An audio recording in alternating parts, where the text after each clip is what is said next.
Bueno, mis hermanos, hace 15 días habíamos iniciado el Evangelio de Juan en el capítulo 2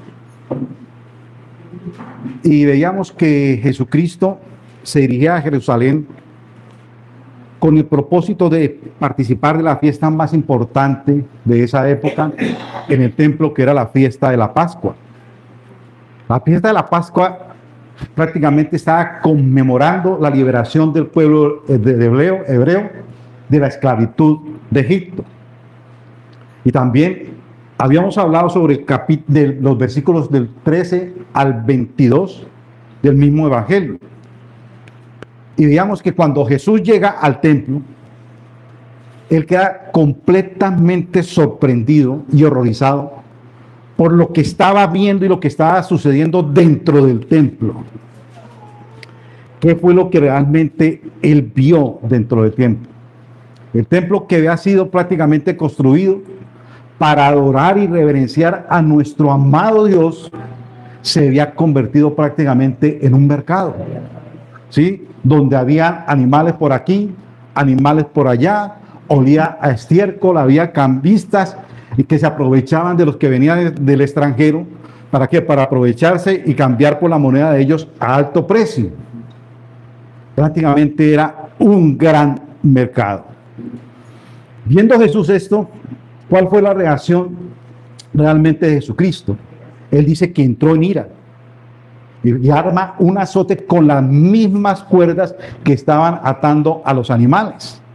Y ese azote entonces coge a todos los pastores de esos animales, saca a los pastores, saca a los cambistas, tira las mesas y prácticamente limpia ¿qué? El templo. Y lo que nos dice el versículo 23 de Juan 2 es muy importante, porque prácticamente de ahí fue donde me guié para hablar realmente lo que es la Pascua. Lo que es la Pascua. Muchos celebramos la Pascua y creo que hoy el mundo entero está celebrando la Pascua en estos días por la Iglesia Católica. Pero la pregunta que yo hacía era, ¿entendemos realmente lo que es la Pascua? ¿Qué pasó en la Pascua? ¿Qué fue lo que sucedió? ¿Cuál es el significado de la Pascua? Entonces el verso 23 del capítulo 2 nos decía, estando en Jerusalén, en la fiesta de la Pascua, muchos creyeron en su nombre, viendo que las señales que él hacía. Pero a mí lo que más me llamaba la atención es que después de semejante revolcón que Jesucristo hizo en el templo, en la cual todo el mundo estaba pendiente y unos estaban temblorosos, otros no decían, bueno, ¿y quién es este hombre? ¿Qué autoridad tiene para realmente hacer esto? Él se queda ahí, él no se va. Para darnos a entender que la Pascua para él era muy, pero muy importante.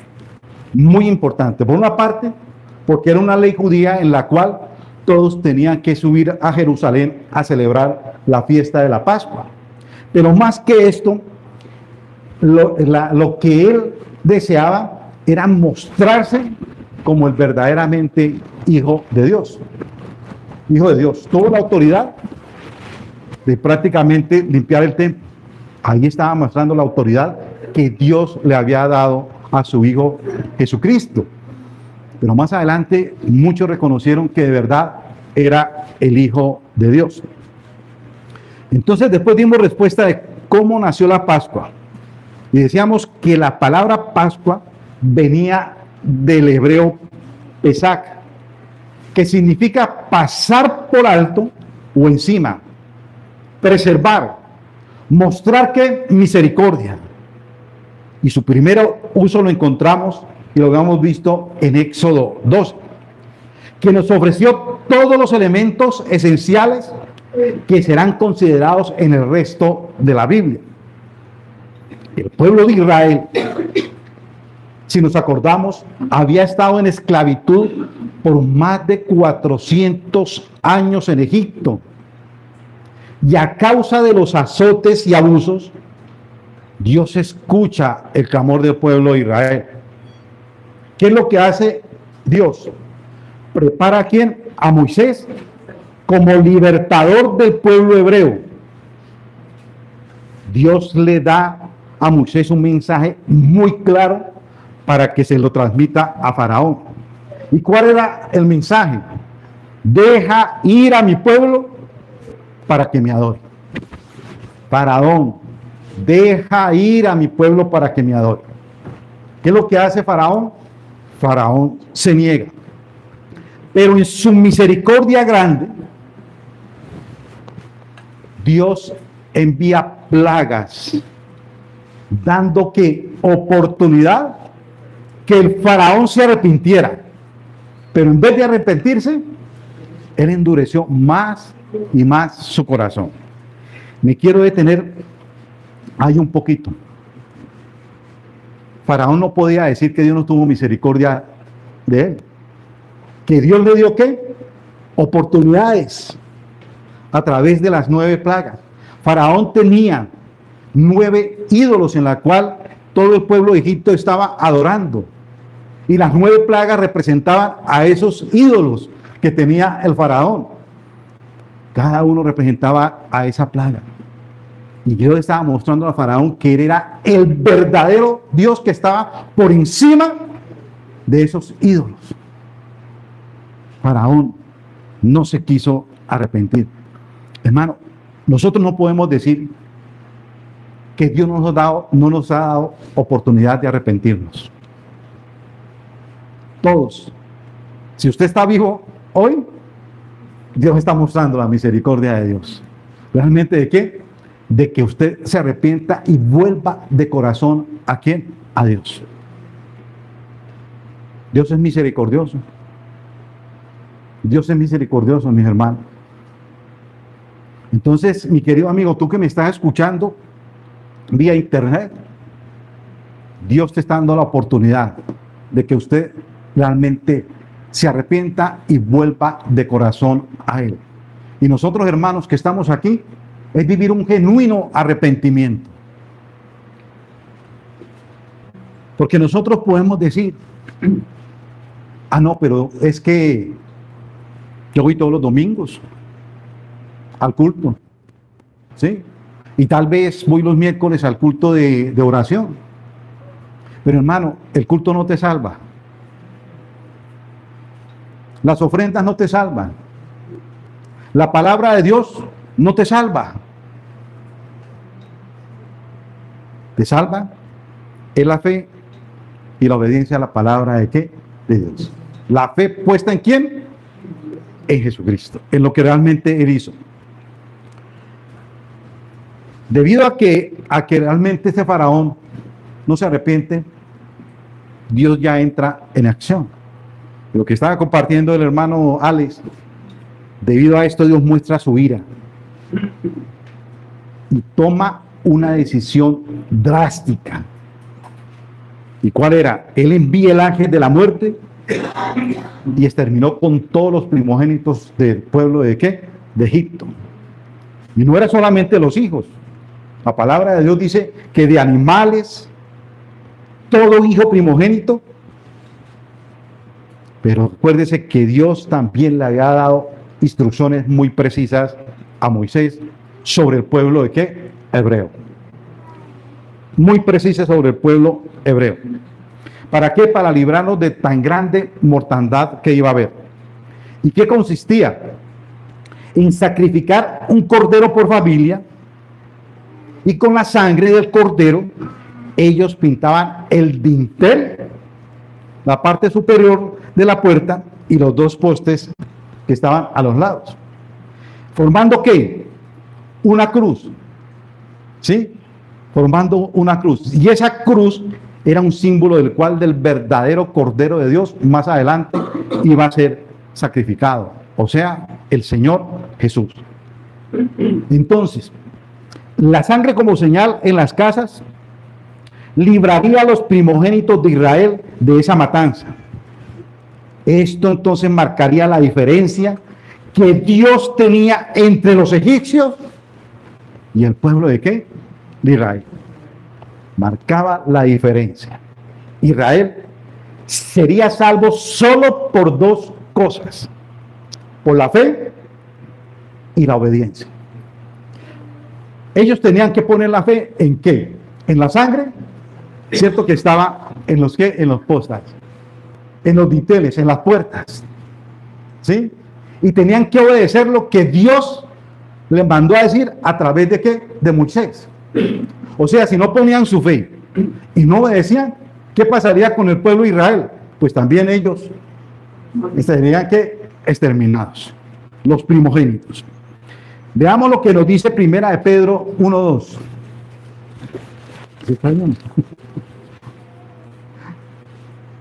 La palabra de Dios en Primera de Pedro, ¿está? Dice la palabra del Señor: elegidos según qué, la presencia de Dios Padre, ¿en qué? En santificación del Espíritu. ¿Para qué? Para obedecer y ser rociados por la sangre de Cristo. Gracia y paz os serán multiplicadas. La palabra aquí clave es ¿qué? Obedecer. Es que muchos escudriñamos la palabra del Señor, pero no la obedecemos. No hacemos lo que Dios nos manda a hacer, que hagamos. Y siempre resultamos haciendo lo que nosotros nos parece que está bien. Pero delante del Señor no está bien. El Cordero era el elemento más importante de la Pascua. Era la provisión divina en ese momento. ¿Para qué? Para librarnos de la muerte. Este Cordero era una figura del que vendría muchos años después. O sea, el Cordero era la Pascua. El Cordero era Cristo, como el mismo apóstol Pablo lo dijo en 1 Corintios 5:7. 1 Corintios 7, póngale cuidado a lo que nos dice. Nuestra Pascua, que es Cristo, nuestra Pascua, que es Cristo, o sea, ¿Cristo qué es? La Pascua, ¿cierto? Ya fue que sacrificada por nosotros.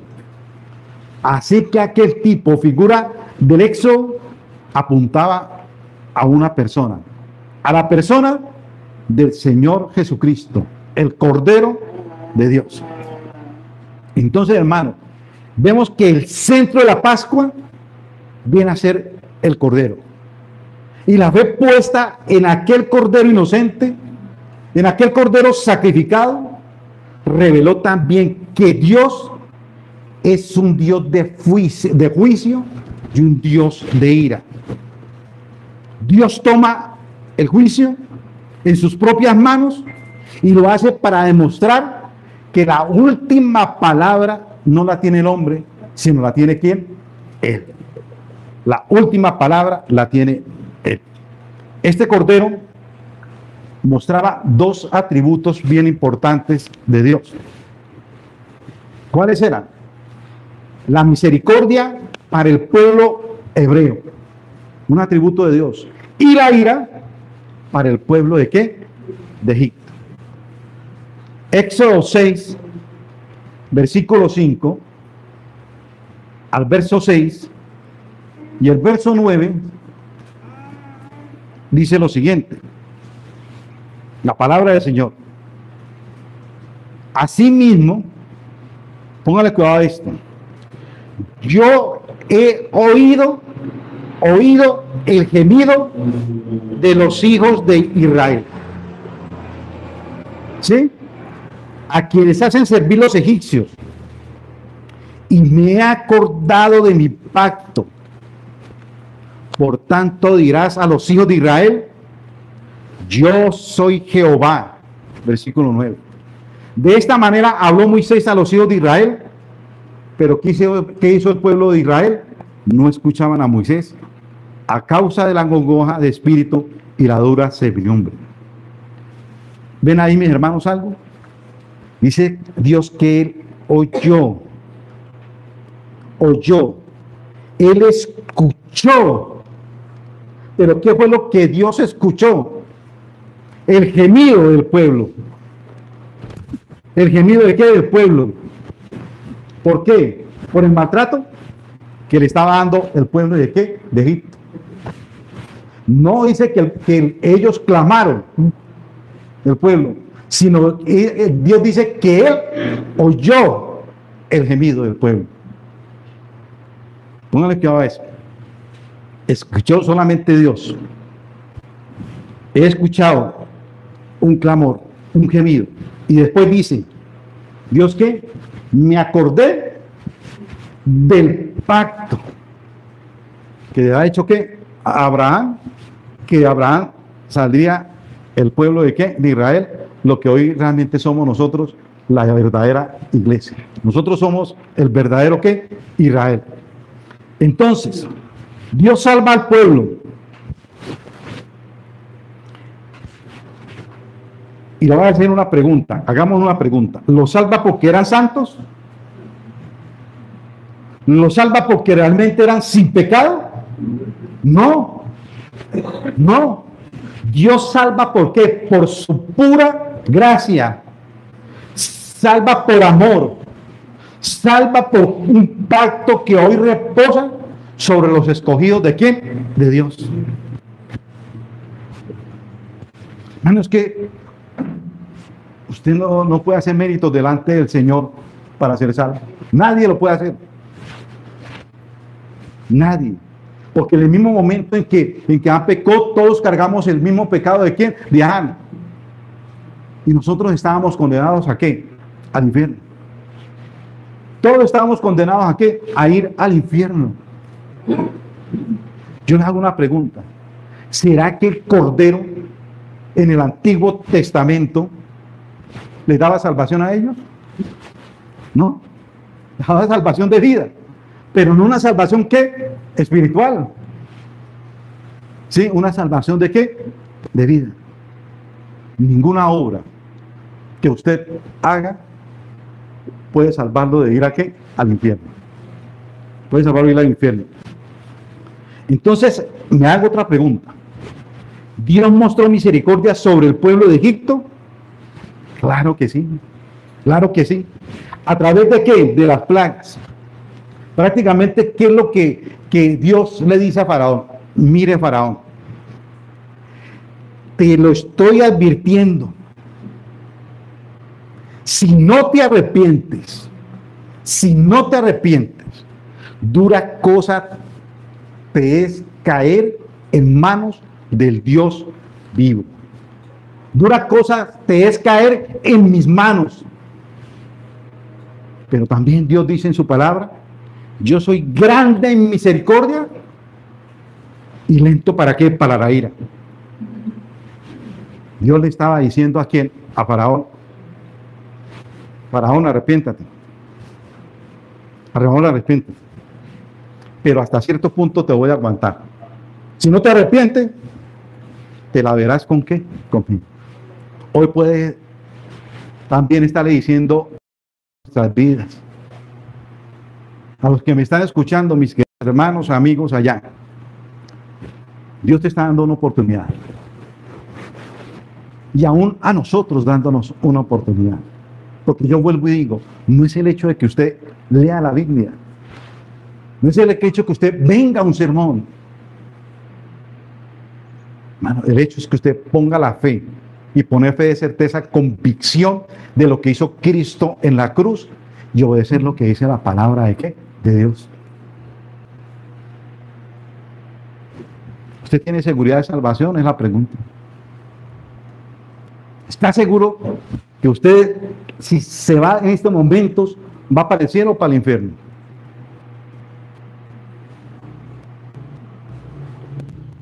¿Sí? ¿Cómo está tu fe?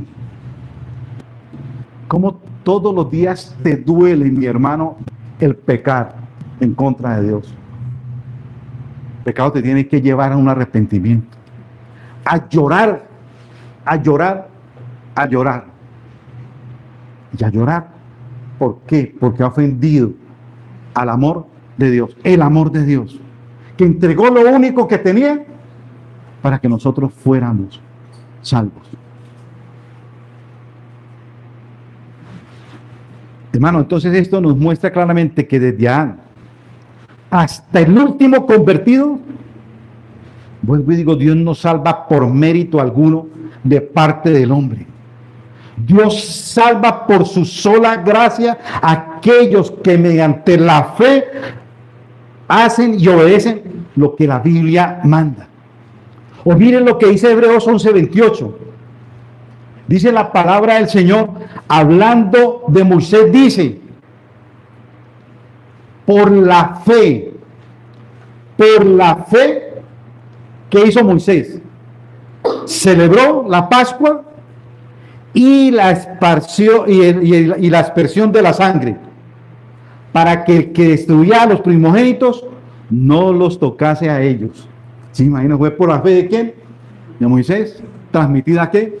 Al pueblo que realmente fue salvo. Y primera de Pedro 1:2 nos dice, obedecer.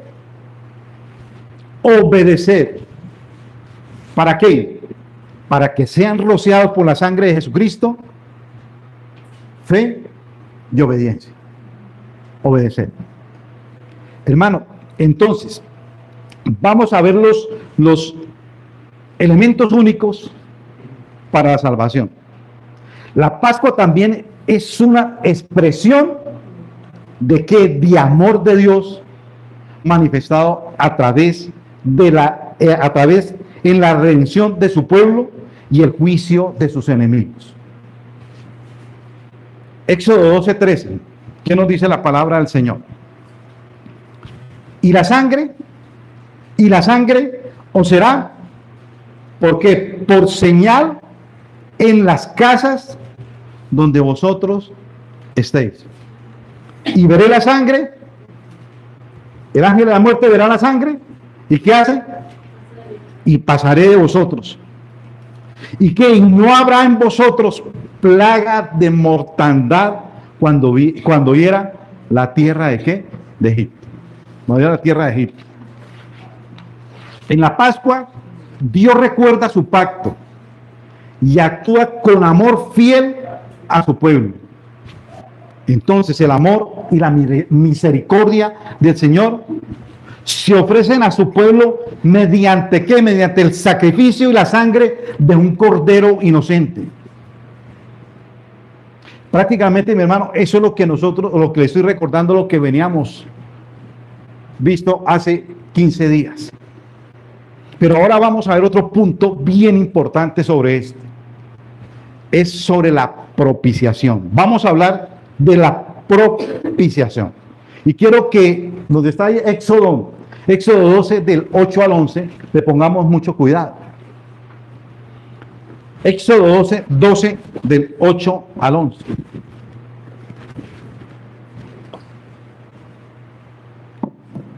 Dice la palabra del Señor. Y aquella noche, en la cual iba a pasar el ángel, comerán la carne asada al fuego y panes sin levadura. Con hierbas amargas lo comerán, hierbas amargas. Ninguna cosa comeréis de él cruda, ni cocida en agua, sino asada al fuego. Su cabeza con sus pies y sus entrañas. Ninguna cosa dejaréis de él hasta la mañana. Y lo que quedare hasta la mañana, lo quemaréis en el fuego. Y lo comeréis así. Ceñido vuestros lomos, vuestro calzado de vuestros pies, y vuestro bordón en vuestra mano, y lo comeréis apresuradamente en la Pascua de Jehová. Pero miremos nuevamente qué significa la palabra redención. Redención significa rescate, y que consta de 3 elementos muy importantes. Primero, debe haber un rescatado. 3 elementos. Primero, tiene que haber un rescatado. Segundo, uno que rescata. O sea, el Redentor. Tercero, algo de lo cual la persona es rescatada. Entonces, los israelitas son los rescatados, el cual se encontraba cautivos en donde, en Egipto. Dios escoge a Moisés como el agente de liberación, o sea, él es el redentor. ¿Sí? Dios se muestra poderosamente a través de prodigios y milagros, y finalmente los israelitas logran salir de Egipto en libertad. O sea, el objeto fue sacarlos a libertad. ¿Sacarlos de qué? De la esclavitud. La sangre puesta en los dinteles y postes de las casas era la señal de redención que protegía a los de aquella casa. Pero también era una señal para que el heridor, o sea, el ángel de la muerte, pasara de qué? De largo. Yo quiero que ustedes, como se figura esa escena tan preciosa y a veces tan cruel. ¿Sí? Estaba la sangre en la puerta. El ángel pasaba y veía la sangre y decía, ah, no, estos son de los míos. Estos son mis escogidos. Estos son mis apartados. ¿A eso qué? No los tocaré. ¿Qué pasaba con el pueblo que estaba allá dentro de sus casas? Ellos estaban, pues ya habían puesto su fe y habían obedecido, o sea que ellos podían dormir tranquilos, bien tranquilos, porque decían, a nosotros no nos va a tocar el ángel de la muerte. ¿Sí? Estaban puestos bajo qué? Bajo el poder protector de la sangre del Cordero. ¿Esto qué quiere decir? Que Dios estaba satisfecho y ellos estaban seguros. Dios estaba satisfecho y ellos seguros. Y esta es la base, mis hermanos, de la doctrina de la propiciación. Satisfacción para quién? Para Dios, y seguridad de perdón para el hombre. La propiciación es una de las doctrinas de la gracia. Propiciar o ser propicio es la acción agradable de Dios hacia su pueblo, a través de nuestro amado Señor Jesucristo, por la cual Dios ¿qué? Muestra misericordia hacia el pecador en conformidad con una justicia satisfecha. Dios queda satisfecho. Dios queda satisfecho. Muestra la misericordia de quién? De Él. Pero ¿de qué estaba satisfecho Dios? Su ira estaba apaciguada contra el pueblo. La ira de Dios es un concepto, mis hermanos, bíblico e infalible. O si no, veamos lo que nos dice Juan 3:36. La palabra de Dios dice, el que cree en el Hijo tiene que vida eterna. Pero hermano, ¿qué significa la palabra creer? Usted hizo, de pronto vino yo hice la oración de fe y quedo satisfecho y sigo pecando. Porque usted, no, yo creo. Pero es que el creer implica mucho. Si usted cree en Jesucristo, tiene que imitar a Jesucristo. ¿Sí o no? Usted tiene que imitar a Jesucristo. ¿Y qué fue lo que Jesucristo hizo? Él obedeció exactamente lo que su padre le mandó que hiciera. Ni una coma se le salió. Lo que el padre dijo que le dijera, él fue lo que hizo. O sea, que si usted cree, usted tiene que obedecer al pie de la letra la palabra de ¿qué? De Dios. Usted tiene que obedecer al pie de la letra la palabra de ¿qué? De Dios. Es que nos hemos equivocado muchas, no, es que yo creo. No, usted tiene que obedecer, usted tiene que ser leal a Dios. Usted representa a Cristo donde quiera que esté. Como Cristo representó a su Padre en Israel, en Jerusalén. Ese es, mis hermanos, que usted dice yo creo. Y en la empresa, ¿cómo es usted? Usted es un representante de Cristo. Donde quiera que usted va. Cuando usted comete un pecado y se comporta no como Cristo se comporta, usted está haciendo quedar mal a Cristo y está haciendo quedar mal ¿a quién? A Dios. Eso es creer. Imitar prácticamente ¿a quién? A Cristo. Pero el que rehúsa creer en el Hijo, no, pero el que rehúsa creer en el Hijo, ¿qué dice? No verá la vida. Sino que ¿qué? Sino que la ira de Dios está sobre él. Este es un problema que realmente se ha vivido mucho tiempo. Porque yo vuelvo y lo repito, nos han vendido una idea de que Cristo es puro amor. Claro, es amor.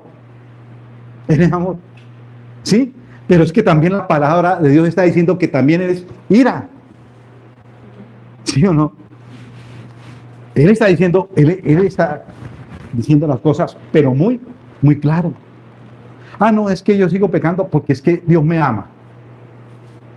¿Sí? Y como me ama, yo puedo fornicar, puedo adulterar, puedo mirar pornografía, puedo vestirme las mujeres con los vestidos allí todos destapados y mostrarme de todo, seduciendo a los hombres. Y eso no, pero es que Dios me ama así, tal como es. Pero es que la palabra de Dios también manda cosas muy precisas.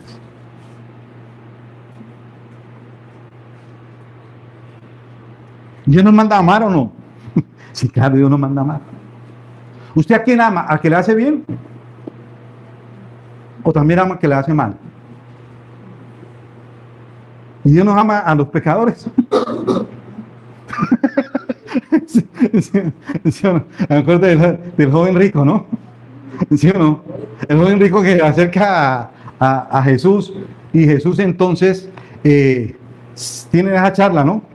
Y el joven rico dice, bueno, ¿y usted qué hace? No, es que yo hago esto, yo cumplo los mandamientos, yo tengo esto, yo doy limosna, yo doy esto, y esto, y esto, y aquello, eso, aquello. Y entonces, ¿qué le dice Jesucristo? Ya, ¿usted hace todo eso? Pues haga una cosa, venda todo lo que tiene, déselo a los pobres y sígame. ¿Qué hace el joven rico? Pero ¿qué dice después Cristo? Cuando él se va, dice, y Jesucristo lo amó.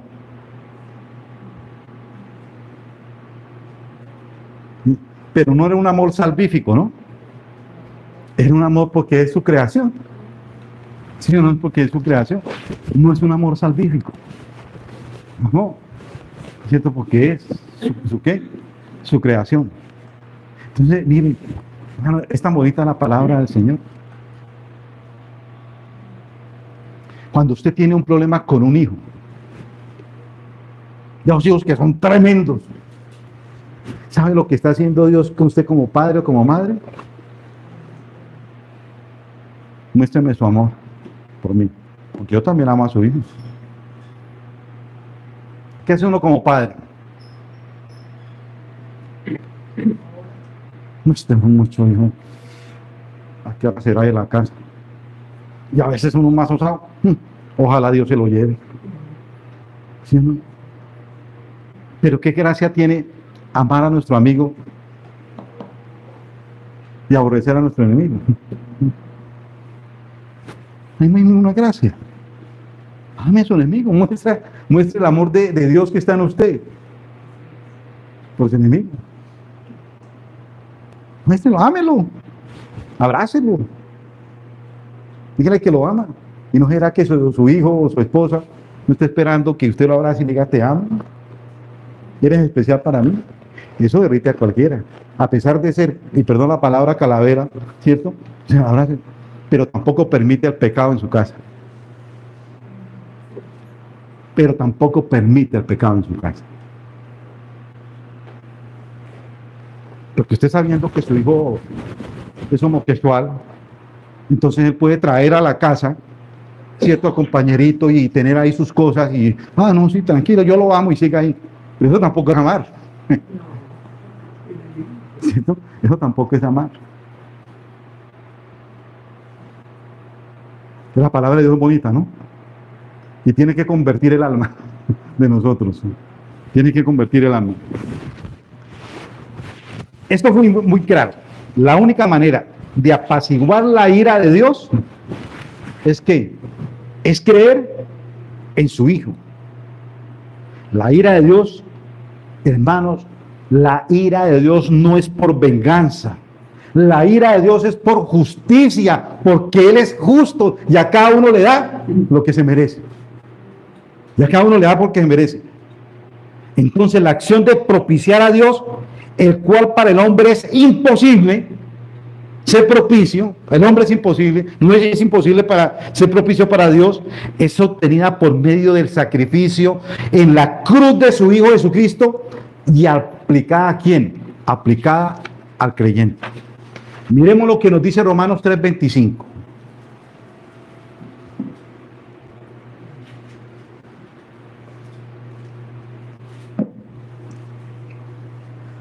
Dice la palabra de Dios, a quien Dios puso. ¿A quién? A Jesucristo. Como propiciación por medio de la fe en su sangre.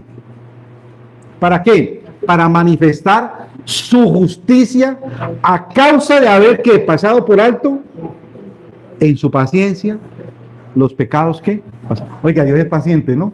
En su paciencia. ¿Y estuvo paciencia con quién? Con Faraón. ¿Dios ha tenido paciencia con nosotros? Mucha paciencia. ¿Sí? ¿Ha tenido con qué? Con nosotros. Entonces, Cristo es el Cordero, pero también es la misma ofrenda de propiciación. Primera de Juan 4:10. En esto consiste el amor. Póngale cuidado. En esto consiste ¿qué? El amor. No en que nosotros hayamos amado a Dios, sino que Él nos amó ¿a quién? A nosotros, y envió ¿qué? A su Hijo ¿en qué? En propiciación por nuestros pecados, ¿sí? Sino que Él nos amó a nosotros y envió a su Hijo en propiciación. ¿Por qué? Por nuestros pecados. Entonces la cuestión es, hermanos, ¿usted comprende aquí el gran amor de Dios?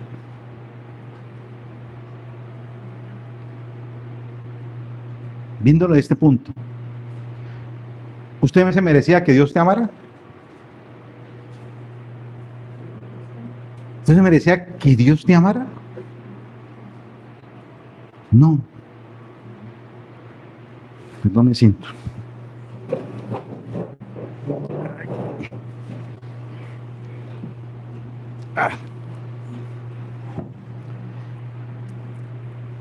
Por nuestra naturaleza pecaminosa,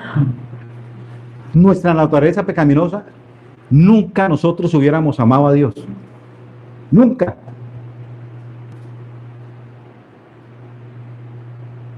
Romanos 6:23.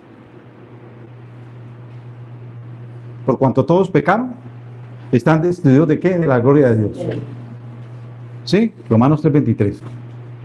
Porque la paga del pecado es que Él ha muerto. Usted estaba muerto para Dios. Y un muerto no habla. Y un muerto no piensa. Pero ¿qué es lo que está diciendo Dios aquí? No es que ustedes me hayan amado, sino que yo que os amé. Para que a través de ese amor, quien nos brindó a través de su Hijo Jesucristo, porque es puro amor de Dios, nosotros que le amemos. Y le amamos ahora, usted tiene que decir amén. ¿Sí o no? Le amo. Gloria a qué? A Dios. Por él, yo es que amo a Dios. ¿Amo quién? La obra de qué? De Cristo. Hermano, ¿y cómo mostró ese amor? Entregando a quién? A su Hijo Jesucristo. Entonces Cristo viene a ser la propiciación, pero también viene a ser que el propiciatorio. Romanos 3:24 al 25. Dice la palabra de Dios. Siendo justificados. Vea, ponle cuidado. Siendo justificado. ¿Usted fue justificado por algo que usted hizo? Miren lo que dice la palabra de Dios. ¿Está ahí, no? ¿Sí o no? Siendo justificados, porque gratuitamente, ¿cierto? Por su gracia, ¿Mediante qué? Mediante la redención que es en Cristo Jesús, a quien nos puso como qué, como propiciación por medio de la fe en su sangre. ¿Para qué? Para manifestar su justicia a causa de haber pasado por alto en su paciencia. ¿La paciencia de quién? De Dios, los pecados pasados. Entonces la expresión Dios puso como propiciación lo podemos traducir de la siguiente manera: Dios lo exhibió como propiciatorio. Así que Cristo no solo es propiciación, sino que también es propiciatorio. El propiciatorio, ¿cuál era? ¿Se acuerdan que había un arca? Sí, en la cual ellos transportaban. Dentro de esa arca, ¿qué había? La vara de Aarón que florecía, estaba el maná y estaban los mandamientos. Pero esa arca encima tenía ¿qué? Una tapa que la cubría. Y en la tapa habían dos ángeles que a los lados, ¿cierto? Y la tapa era el propiciatorio. Dice que Jesucristo fue ¿el qué? El propiciatorio.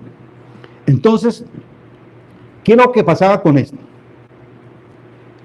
Se suponía que allí en el propiciatorio Dios iba a estar sentado en la tapa. Y desde este lugar se suponía que Él iba a impartir misericordia desde ahí. ¿A quién? Al hombre. Por medio de la sangre rociada sobre propiciatorio. ¿Sí? La sangre en ese momento, ¿de la sangre de qué? Del cordero. Cuando era derramada, Dios ya estaba como descansando. Ya estoy satisfecho. Porque la sangre, ¿cierto? Apaciguó mi ira y perdonó ¿qué? Los pecados de mis escogidos y mis apartados. ¿Entienden eso tan hermoso, mi hermano? En las leyes levíticas de los sacrificios y programa de las fiestas anuales dedicadas al Señor, había un día llamado el día de la expiación, o sea, el Yom Kippur, en el cual una vez al año la sangre de esa víctima era llevada por el sumo sacerdote dentro del lugar santísimo y rociada sobre la tapa del arca del pacto, o sea, el propiciatorio. Ese sacrificio expiatorio era la propiciación por los pecados ¿de qué? Del pueblo. Ahora, ¿qué nos dice Hebreos 9 del 11 al 14?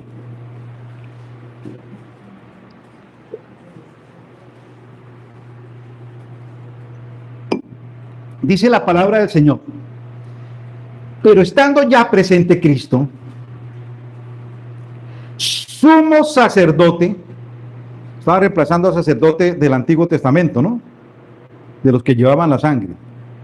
Él ya era el sumo sacerdote de los bienes venideros por el más amplio y más perfecto tabernáculo.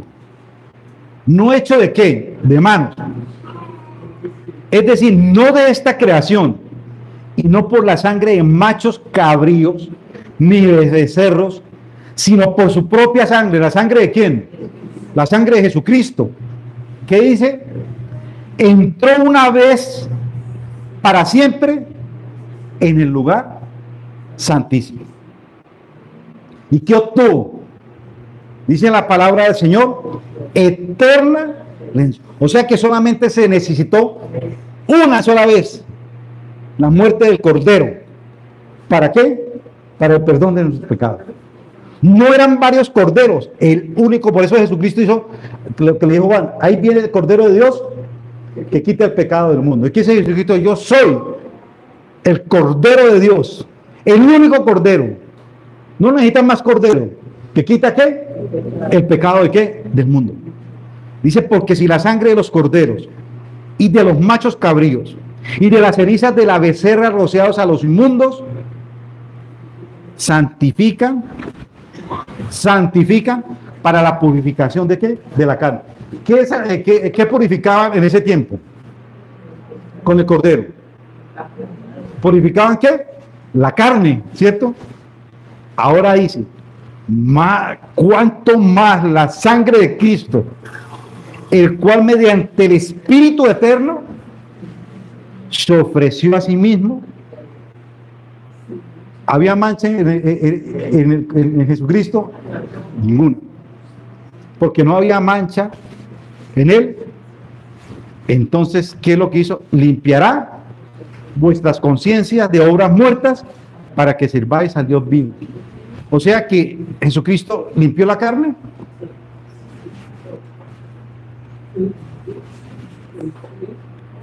La palabra de Dios dice que Jesucristo fue vuestras conciencias.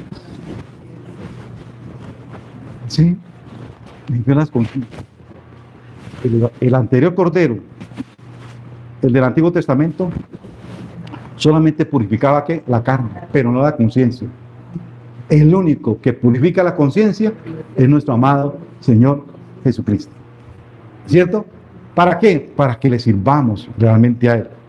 Entonces explica que en el nuevo pacto ya no se esperan aquellos sacrificios en un tabernáculo terrenal, sino en el perfecto tabernáculo, no hecho de qué, de manos, es decir, celestial.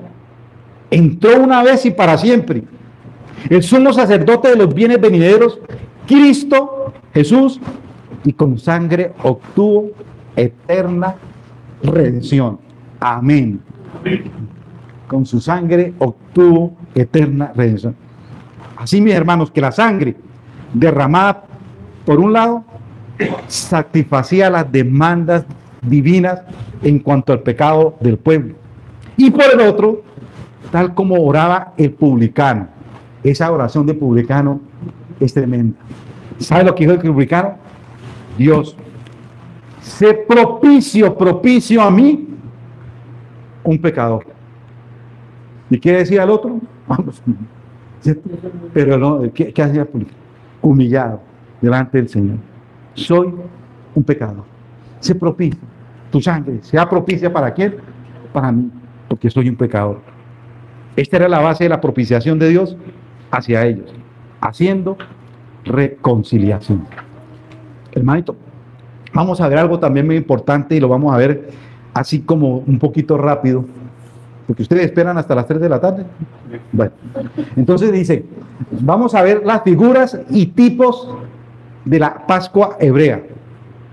Miremos el primer significado de la reunión. Vamos a Éxodo 12 del 8 al 11. Pongamos a esto porque vamos a hacer la base. ¿Qué significaba cada parte de la Pascua que estaban celebrando los hebreos? Dice Éxodo 12 del 8 al 11. Y aquella noche comerán la carne asada al fuego y panes sin levadura, con hierbas amargas lo comerán. Ninguna cosa comeréis de él cruda, ni cocida en agua, sino asada al fuego, su cabeza con sus pies y sus entrañas. Ninguna cosa dejaréis de él hasta la mañana, y lo que quedare hasta la mañana. Lo quemaréis ¿qué? En el fuego, y lo comeréis así, ceñido vuestros lomos, vuestro calzado en vuestros pies, y vuestro bordón en vuestra mano, y lo comeréis apresuradamente. ¿Es la Pascua de qué? De Jehová. Dice, no solamente debían de matar el cordero y teñir con su sangre las puertas, sino que también debían participar ¿de qué? Del cordero. El cordero sacrificado era el fundamento de su paz y también el centro de la reunión y unidad. ¿Sí? Los versos 3 y 6 de Éxodo 12 muestran algo. Dice la palabra del Señor, está ahí, sí. Muestran a Israel por primera vez como una congregación. Si se dan cuenta, ahí, hermano, dice, hablar a toda la congregación. Éxodo 12 del verso 3 y el 6b muestran por primera vez una congregación. Hablar, dice ahí, a toda la congregación de Israel. Y el 6b dice, y lo inmolará toda la congregación del pueblo de Israel ¿Entre qué? Entre las dos tardes. Entonces, hermano, comprenda esto. Entonces, el pueblo era un pueblo que congregado alrededor de qué? ¿Alrededor de qué? Del Cordero. ¿Sí o no? Y no solo los nativos de Israel, sino todo aquel que profesaba la fe de Abraham, y si era varón y hubiera sido circuncidado, esto era la señal del pacto. Esa era la señal. Estaban congregados. ¿En torno a qué? Al Cordero. Aquellos que pertenecemos, pónganle cuidado a esto, a la familia de la fe. ¿Quiénes conforman la familia de la fe? La verdadera iglesia de qué? Del Señor. También estamos reunidos, ay, qué maravilla, ¿alrededor de qué? Del Cordero. Hoy nosotros estamos reunidos ¿a qué? ¿Alrededor de qué? Del Cordero. No estamos, mis hermanos, reunidos alrededor de un sistema. No estamos reunidos en el nombre de una denominación. No estamos reunidos en nombre de una ¿qué? De una doctrina. No, estamos reunidos alrededor del Cordero, que es Cristo. ¿Sí ve el significado? Ellos se reunieron allá, en sus casas, en torno a un Cordero. Hoy estamos reunidos en torno al verdadero ¿qué? Cordero de Dios. Estamos reunidos alrededor de una persona, el Cordero de Dios. Bien dice Dios en su palabra, donde hay 2 o 3 reunidos en mi nombre, allí yo estaré. Mateo 18:20, ¿cierto? Y participamos de él, apropiándonos por la fe de su persona. Los israelitas participaban del Cordero asado al fuego, ¿sí? Ellos, dice la palabra de Dios. Su cabeza con sus pies y sus entrañas. Como dice un gran teólogo, póngale que va a esto. Así nosotros, acuérdense que la cabeza y los pies y las entrañas. Dice un teólogo, así nosotros, hoy en día, participamos de la mentalidad de Cristo, o sea, su cabeza. ¿La cabeza de qué? Del Cordero. ¿Participamos de qué? Del camino de Cristo, o sea, los pies del Cordero. ¿Sí? ¿Y participamos de qué? Del amor de Cristo, sus entrañas. Uy, hermano, qué maravilla. Qué maravilla, mi hermano. Esto es algo increíble. Juan, 1 Juan 2:6 dice, el que dice que pertenece en él, oiga, debe andar como él anduvo. Yo pertenezco a Cristo. Ande como él. Hermano, somos alimentados de todo el cuerpo por el Cordero divino. Ahora, ¿cómo se debía de comer el Cordero? Según lo que dice la palabra del Señor. Éxodo 12, del 8 al 6. Aquella noche comerán la carne asada al fuego y panes sin levadura, con hierbas que amargas lo comerán. Ninguna cosa comeréis de él cruda, ni cocida en agua, sino asada al fuego, su cabeza con sus pies y sus entrañas. Ninguna cosa dejaréis de él hasta la mañana, y lo que quedare hasta la mañana, lo quemaréis en el fuego. Dice que el Cordero debía de ser que asado a fuego entero. El Cordero debía de ser asado a fuego entero. Pongan que va eso, mi hermano. Pero el verdadero Cordero, Cristo Jesús, la ira, el juicio de Dios fue como un fuego sobre él.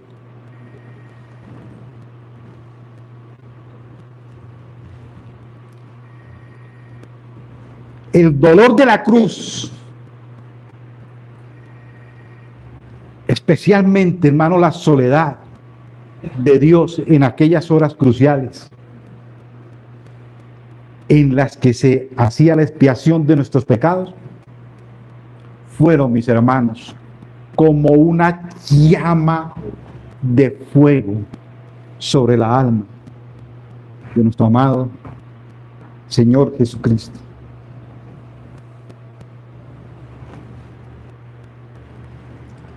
Levíticos 1, 12 al 13 dice: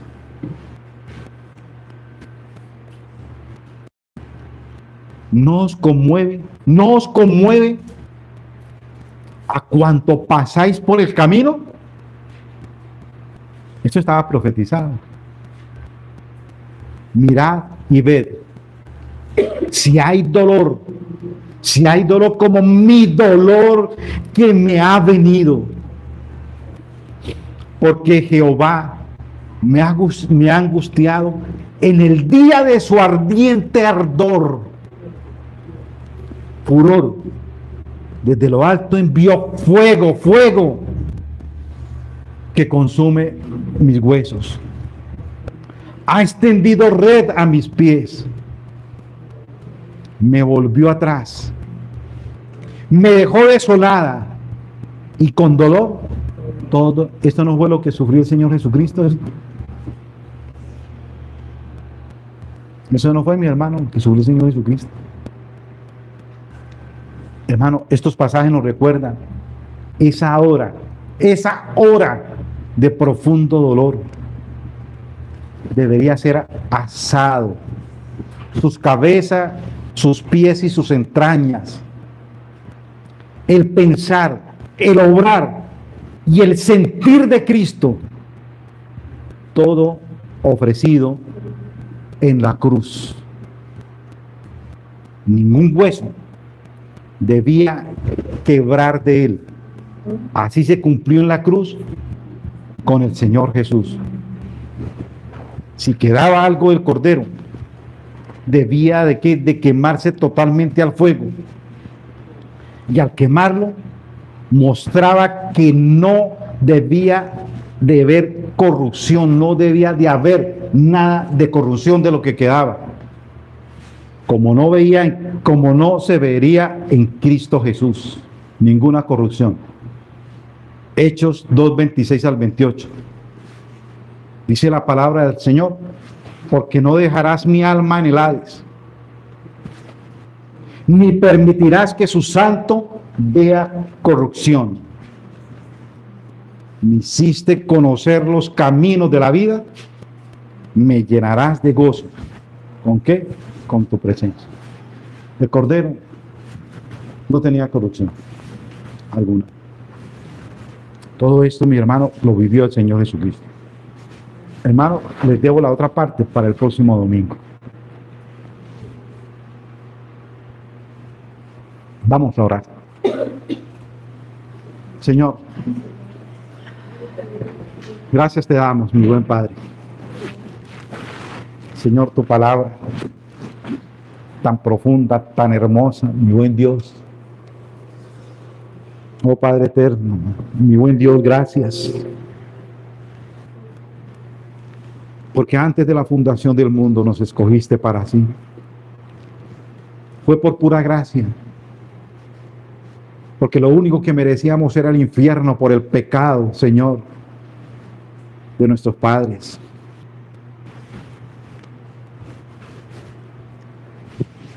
Pero nos miraste. Nos dijiste: mío eres tú. Caminamos, Dios, en este mundo lleno de pecado. Te ofendimos tantas veces. Pecados escandalosos. Que si recordamos hoy, Señor, esos pecados, nos sonrojamos, Dios. En adulterio, en fornicación, en droga, en borracheras, en orgías, y aún cosas que al acordarme tal vez hoy, Señor, se queda uno pensando: Dios, no es posible que yo haya hecho esto. Dice bien Dios en su palabra, aunque suene un poco duro: trapos de inmundicia éramos nosotros. Éramos podrida llaga de la cabeza a los pies. Nada bueno había en nosotros.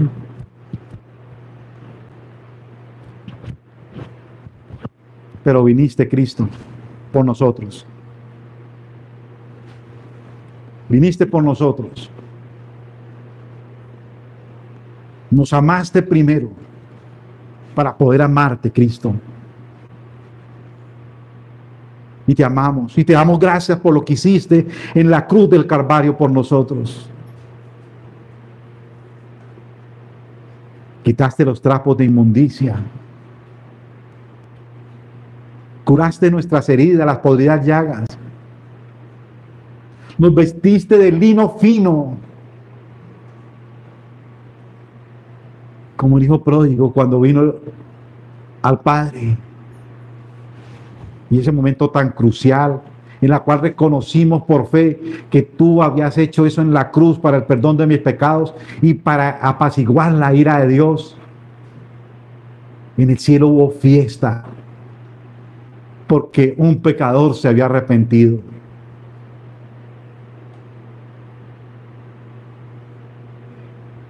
Dios nos está advirtiendo hace rato. No solamente usted, mi querido amigo que está escuchando, arrepiéntase, sino también tú, mi querido hermano, vuélvase realmente en paz con Él. Él te la está advirtiendo, mi hermano. No juegues conmigo. No juegues conmigo. Porque dura cosa es caer en mis manos. Dura cosa es caer en mis manos. Ya te he mostrado mi misericordia. Pero no busques la ira de Dios, porque te destrozará. Pídale perdón a Dios. Pídale perdón a Dios, mi hermano. Gracias, mi buen Padre, por esta palabra tuya viva, eficaz y cortante, más que espada de doble filo. A ti, oh Dios, sea la gloria y la honra. En Cristo Jesús, Señor nuestro.